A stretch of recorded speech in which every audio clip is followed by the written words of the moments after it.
Hi, I'm Henry J, and welcome to Random Acts of Music. And Joe Vitale is back. He's back and he's bad. How you doing, Joe? Hey, Henry. Nice to see you. Great to see you again. And we haven't talked in years. You know, It's been a while. It's been a while since you've been on the show. And your book came out.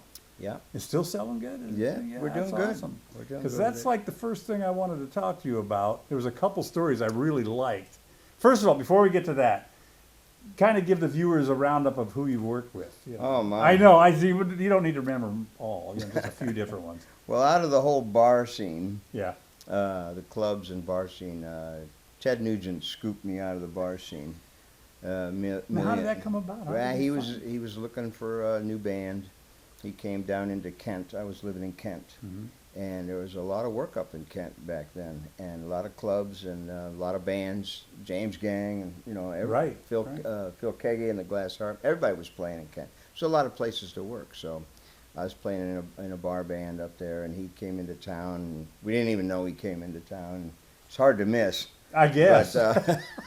But he came into a club, and he must have liked what he heard, and he got a hold of me and hired me, and I went out with him. He got me out of the bar scene, which I appreciated, and on a national. And that's a lucky scene. thing. Yeah, I mean that you know, most of this business is like that. You know, I mean, you know, of course you have to have talent and all that, but half of it is that, and the other half is being at the right place at the right time. That's sure it is. It's never changed. It's always been the same deal. Yeah. And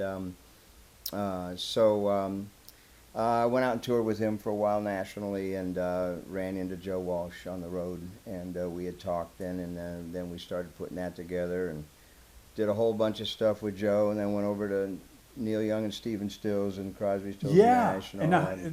That's a leap. You know, well, just like I say, don't you think? You have to be at the right place at the right time, and they hired me, and I did 35 years with Crosby, Stills, and Nash. Wow.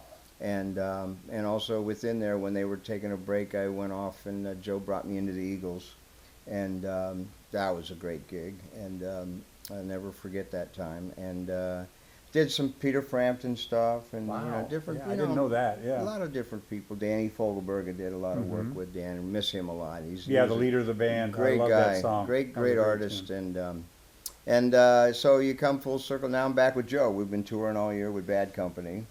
And, no kidding. Yeah. Now, are you Barnstorm or what? It's just Joe Walsh. It's just Joe Walsh. Joe Walsh. And you're the guy in the band. And I'm in the band, and we have more to do yet this year, and then next year we're gonna go and do a bunch of stuff with Bad Company, Europe and Down Under, and a bunch of states stuff. Wow. So very cool. yeah, he's keeping busy. I'm glad we're having a good time. Now, did you do? This is with Joe Walsh. Did you do the boat thing, the recording? Yeah. Tell me about that. That's the story I wanted to hear, because that's a nutty thing. Ever since the late 60s with a group called The Band, which we all know and love, they did music from Big Pink, and that was recorded in a house. And that Joe really, really liked that whole concept.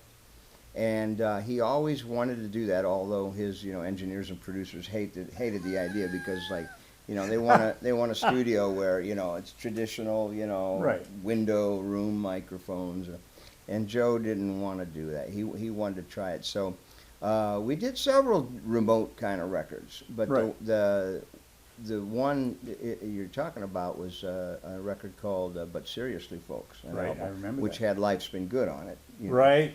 And we also have a song that we wrote because of where we recorded it. It's called "Theme from Boat Weirdos," and we were the boat weirdos at Plantation Harbor in Florida, and all the yachting and fishermen people down there, they looked at us like when they called couldn't figure that out us at the all. boat weirdos. So we wrote a song called "Theme from Boat Weirdos," and now, anyway, how big was the boat? The boat was a 110-foot yacht. Wow. It was a beautiful boat, and then the living room, which is like it's like 30 by 20, it's big.